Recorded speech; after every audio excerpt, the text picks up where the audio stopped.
Tonight, the gods would fly above us. Mathematics and orbital calculations predicted their trajectory within the second and meter. Above exactly this spot, Talon would soar far, far above, beyond the clouds, lit up by starlight and the reflection of the distant sun, still shining upon his fortress.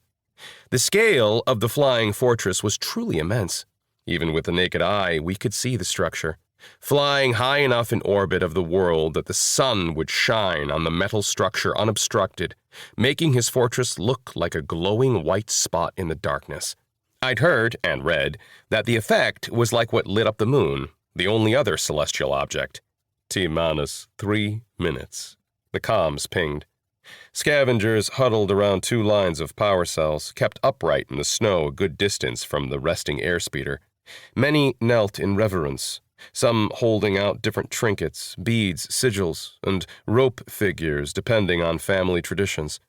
Some rubbed their hands occasionally with a rhythmic clap. Others bowed low a few times, repeating mantras under muted mics. Some held hands with their neighbors and simply looked to the night sky.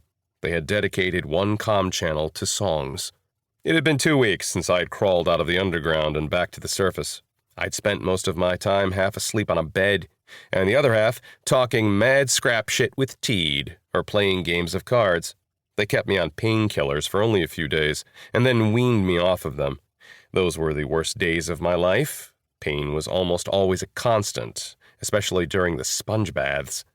The food was equally terrible, mostly frost bloom wrapped around ration bars, and the water had that telltale metallic tint of freshly boiled snowdrift taken straight from the white wastes.